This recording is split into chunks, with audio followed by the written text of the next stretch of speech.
Kristen Atchison here, and we're starting our chapter on moral development. This is our first lecture in this series, and we're going to talk about the theories of moral development. So Piaget has a theory of moral development too. As you would guess, it's a stage theory. And he says this first stage, from about 2 to 4, that's not really quite a stage yet, because they don't really have any concept of morality. Because they do so much pretend play and imaginative play, that those things aren't really rule bound. Now, it's not saying that they can't follow rules, and that some of their games may not have rules, but that the rules don't apply in this kind of moral way, that they don't use them to say that you're good or bad or right or wrong. Piaget then says from about 5 to 7 that children enter moral realism, that they really pay attention to these social rules and that they're heteronormous, and that these commands come from authority figures and that these rules can't be changed. So these are hard and fast. We had one time we went down to Houston when where my parents lived, and my husband was doing fireworks on New Year's Eve out in the front yard. And that was technically illegal within the Houston city limits. And my daughter heard this and knew that this was illegal. And she ran outside, and she's in this area of 5 to 7, ran outside and says, "Daddy, you can't do that. The police are going to come get you. I'm going to come call the police." And so this idea that these rules cannot be changed, even if it's your authority figure, that there's this higher authority figure there. And Piaget would say that really aligns with his theory. His theory came out a lot of kind of giving kids examples, giving them kind of these hypothetical situations and see what they would do, observing children, these kinds of things, just the way his cognitive development theory came out. They also evaluate the physical and objective consequences of rule breaking. And they really believe in what they call imminent justice, which is the idea that if you break a rule, there's a consequence. If you don't somehow get caught breaking that rule, then maybe, if you lost your favorite toy the next day, well, that was a consequence for the rule you broke the day before, according to Piaget. So that it really is this hard and fast absolutism as it comes to following rules and these societal rules and these moral rules. He says from 8 to 11 that children enter moral relativism, that rules really are these agreements that people use to protect each other, so that these rules are in place not necessarily to be hard and fast, but to keep people safe and to respect others. And we notice when rules then, according to Piaget, when the intentions become important then. So if a rule gets broken, but that was not the intent to break the rule, the intent was not to cause harm, that's different than if the rule gets broken and there is intent to cause harm, or there is intent to break the rule. That those intentions really matter. And that we have to make these kind of personal decisions to work with each other, so that we're kind of in this together, right? These societal rules and these social and moral rules are to keep us safe and to respect us and others, and that we kind of have to agree to participate in those, according to Piaget. And then he says from about 12 up, this is kind of a really vague stage. He doesn't really talk about it much. He really says that they have this autonomous moral reasoning, that they can kind of reason kind of outside of themselves and kind of within themselves, and they can extend this reasoning to societal and political concerns as well as abstract principles. Now, this is really going to align, if you think about it, with his cognitive development theory. That kind of 12 and up is when we're starting to see this ability to really think hypothetically, to think abstractly, to kind of engage in this higher order thinking, that children are going to take those cognitive abilities and be able to apply them to this moral stage as well. So Piaget, we're kind of going to go through the theories that we're going to talk about today are kind of going to go in a timeline of history. So Piaget is the oldest theory that we're going to talk about. And there's some research that really does a good job of backing this up, and there's some areas where, again, he didn't hit the nail on the head. And so what happened then is, in our kind of our historical of psychology, is that Kohlberg kind of built upon Piaget's theory and adapted it and did more research and kind of adapted it. So we have another stage theory, and this is Kohlberg's stage theory of moral development. And again, Kohlberg is built upon this Piagetian stage theory. So he took what worked with Piaget's theory and adapted it, and he took out what didn't work, okay? And so this is Kohlberg's theory of moral development. And we're going to spend more time talking about this because there's been a lot more research done on this. So Piaget's works was kind of done in the 30s and the 40s. Kohlberg's work was really big kind of in the 70s. And then we'll talk about Terrell's work at the end. So the first stage in Kohlberg's theory of moral development is pre-conventional morality. And this is this stage where reward and punishment are really, really important. They're kind of paying attention to those things. And they're trying to satisfy their own needs. So morality, according to Kohlberg here, is kind of that kind of self-centered view. So how do I get what I want while avoiding a punishment and getting rewards? So it's really kind of, how does this affect me, is what Kohlberg is saying is happening in this pre-conventional morality. And his stages, his big stages, this pre-conventional morality, is broken into sub-stages. And so the first stage is avoidance of punishment. We're doing things to avoid punishment. The second stage is satisfaction of one's own needs. And your book does a really good job of breaking this down in a table and giving you examples and these sorts of things. So let's watch a video real quick that starts to talk about Kohlberg's theory.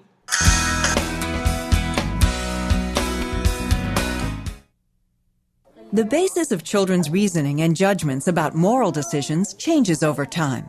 Children between the ages of 6 and 10 tend to judge acts as unilaterally right or wrong, focusing on rules and consequences. Intentions are often neglected. I'm going to read you a story now, and then I'm going to ask you some questions after I read the story, okay? Are you ready? Okay. In Europe, a woman was dying from a special kind of cancer. In the same town where the woman and her husband Heinz lived, a druggist had discovered a possible cure. But the medicine cost much more than the woman or her husband could afford. So Heinz, the sick woman's husband, then borrowed all the money he could, but still only had half of what he needed. Heinz told the druggist that his wife was dying and asked him to sell the drug cheaper or to let him pay later.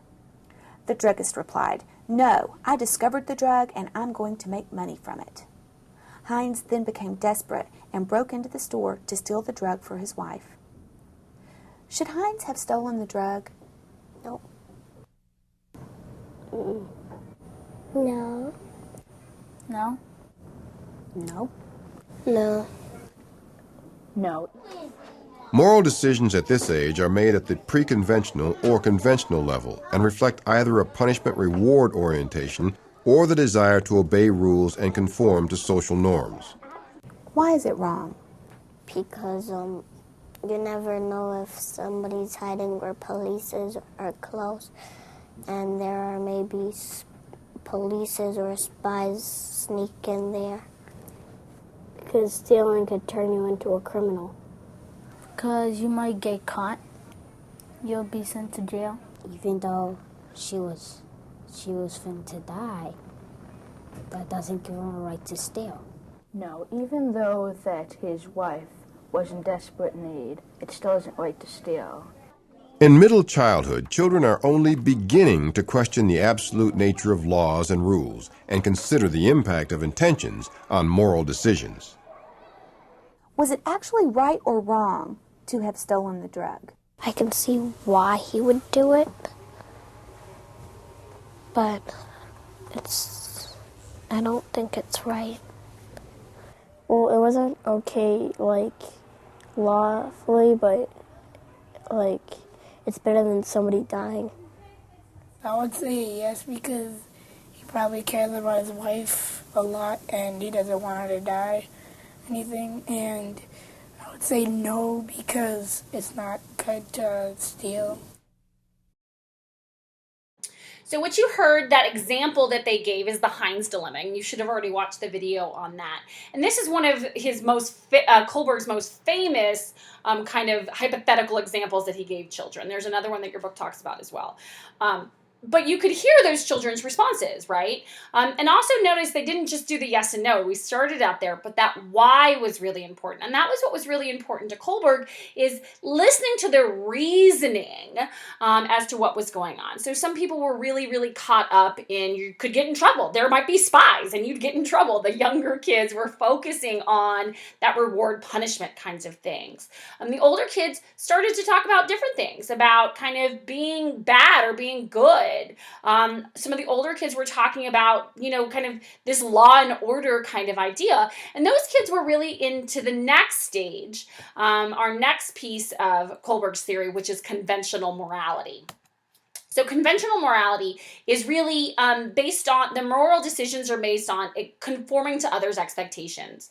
That third stage is that kind of good girl, bad girl. So or good boy, bad boy kind of thing. So, gaining approval, you're doing it because you're supposed to be a good person, or you're supposed, you don't want to be labeled in one way or the other. And you heard children's responses that were consistent with that. And you heard children's responses that were consistent with that stage 4, that law and order. Even though one of my favorites, like the kid in the yellow shirt, even though she was in dire need, it doesn't make it wrong to steal. That law and order, that kind of, we maintain the social order by upholding our duties to these laws and these sorts of things. Okay, so we're going to watch another video that kind of goes into the next stage and see some children's responses to this next stage of moral development.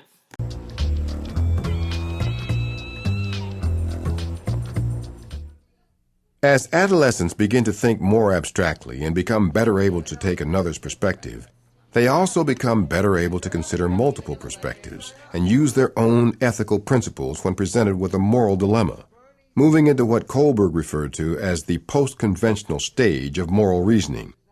When presented with Kohlberg's Heinz dilemma and asked if Heinz should have stolen the drug to save his dying wife, Tim, Lauren, and Alan illustrate these changes in moral reasoning. I probably would have.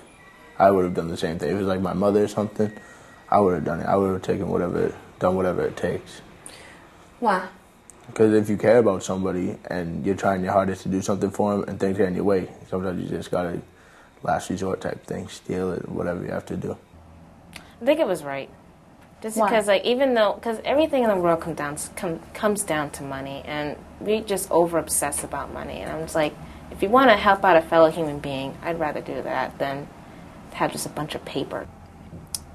Absolutely. To punish someone because of going above and beyond out of love for somebody, I think goes over the bounds of our understanding. So if you had to say, was Heinz right or wrong to steal the drug? What would you say? Oh, man. I'd have to say he was right. So again, you saw those kids were still struggling kind of with this, is it right or wrong? But they were using different information to detect their judgment. So they had switched and they were saying, no, it was still right to do it. It wasn't wrong anymore. But they were using different reasonings. And this is really indicative of this post-conventional morality that Kohlberg talks about, that these individual rights and this consensus of society. So the reason that we say it's wrong to steal is because you don't want to hurt the people that you're stealing from. But it's in their mind, in this dilemma, it's less wrong kind of to steal because of this monetary value, as the one girl mentioned, because it would save someone's life. And so what you saw is them starting to kind of talk about these things in terms of these social contracts, that while these laws are here to reflect the common good, we need to take into account these individual rights and these other things. Some of the students you could kind of hear starting to talk in this universal ethical, this stage 6, where they were talking about their personal values and their conscience and their ethics, and these kinds of responses in response to this Heinz dilemma. So what does the research on Kohlberg say? Despite our video, few, if any, people really reach this true post-conventional morality stage. So the videos did a good job of kind of showing examples of that. But when you talk about post-conventional morality, it's this kind of universal conscience. Are we all there? Like, do you feel that you're always making 100% ethical right decisions? It's really easy to reason about those things in a hypothetical situation, but our actions in real life don't match up with this hypothetical reasoning. And so few, if any, people are really reaching this stage. Conventional levels even really require a lot more profound thought than Kohlberg really suggested. So it requires kind of a PhD in philosophy. There's really self-reflective thought. If you think back to our intelligence chapter, and we talked about Gardner's multiple intelligences, we're talking about somebody who has really high intrapersonal intelligence, somebody that can really think about themselves and their thoughts and they reflect on these at really high levels. And most of us aren't there. In real life, people really reason below the levels that they're capable of. So while we can be given these dilemmas and these situations, and it's easy to kind of hypothetically reason through them, in real life, we don't necessarily perform at that level. There are situational factors, there's social psychology at play, there's emotional factors, there's a lot of other different things that come into play that Kohlberg really didn't factor in. We also take into other strategies. We don't necessarily make an ethical decision in a vacuum, right? We don't necessarily make all our moral decisions by ourselves. We listen to other people. We talk to other people. We look to our religious or spiritual traditions. We rely on our guts, our intuition, and none of those are really consistent with what Kohlberg was really interested in, was looking at this thought process, this metacognition as related to moral development. And so again, Kohlberg, it was an improvement upon Piaget. But, just as you would guess, we're not finished yet. We also saw some problems with Kohlberg's theory in terms of its universality, having it being successfully be able to apply to other cultures. And Kohlberg actually had a really big problem, is that he did most of his research on boys. So this is really a male-only model. And so we have a universality problem as applying it to females, too. He actually went as far as to say that he thought that girls develop kind of behind boys in terms of moral reasoning, which you can imagine how well that was received. And so we see that girls didn't always match up to Kohlberg's theory as the way that he thought. Now, when we factor in education, and then we see those levels equalize. Some of the other things that they think is going on, again, his theory was based on these male interviews. And other researchers kind of talk about how females kind of are kind of taught through our gender typing to kind of have our ethics applied in a different way, an ethics of caring for other people. And so when they looked at those sorts of situations, we saw differences in that. So they were 18 to 38-year-olds were given a moral dilemma. They were asked if they would cheat to prevent another person's failure. And what they saw is, and they asked them, there was 3 different situations. There was a group that was told they were a close friend from class. There was another group that was told it was a distant classmate. And there was a third group that was told it was an unspecified classmate. And what you saw is when that unspecified classmate group, if you look at this third set of bars here, that females had a much higher percentage of care responses than males did. So the males and females were pretty on par together, whether it was a close friend or whether it was a distant classmate, someone that you kind of knew. But when that wasn't specified, females still responded with high levels of care, where males didn't, when we didn't have that specification. So what we're really seeing is that there may be some kind of differences, and because of our gender typing, in how males and females kind of carry out their ethical behavior or carry out their moral behavior. So the third theory we're going to talk about is Turiel's model of moral and social development. And what he says is that children really encounter different kinds of rules. So we have, and so because we have different kinds of rules, there's different kind of domains that we look at in this situation. So we have the moral domain, which is people are concerned about people's rights and welfare.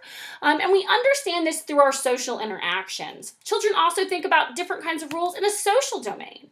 And this involves social conventions.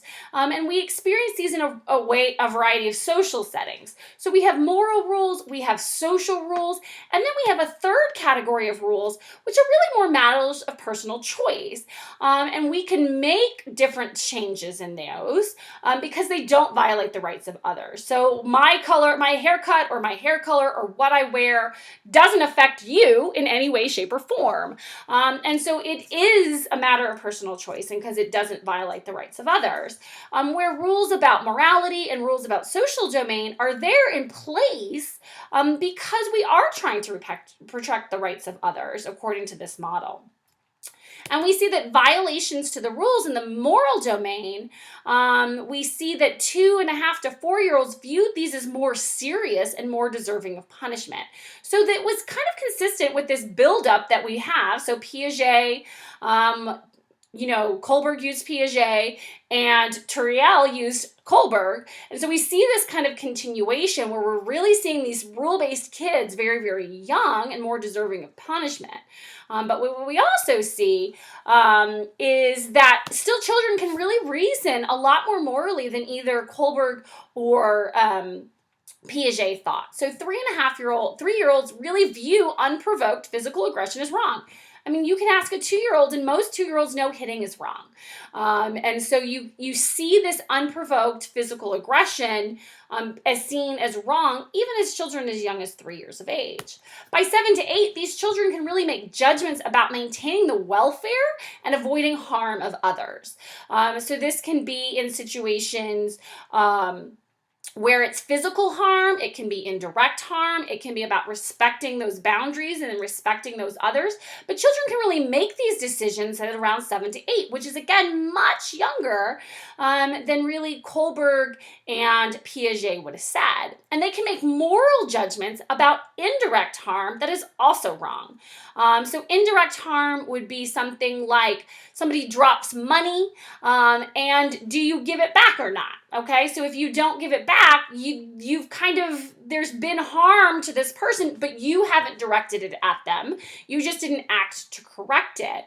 And what we see is these 7 to 8-year-old children are really, really effective and are really, really good at making these moral decisions.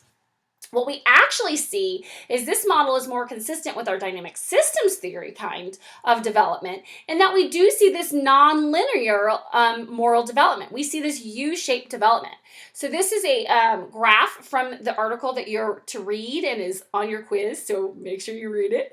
And it really shows this U-shaped development in these indirect harm situations. So again, this is somebody drops money.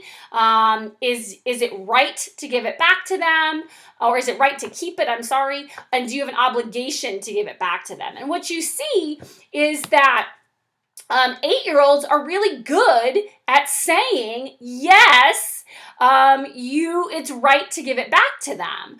Where we see 11 to 14-year-olds really kind of get into this murky area where they're not, they're more concerned I kind of want to keep the money. And then we again see that by 17-year-olds, those 8-year-olds and those 17-year-olds are performing at about the same level. So we're seeing this U-shaped development. We see the same thing when they looked at obligation.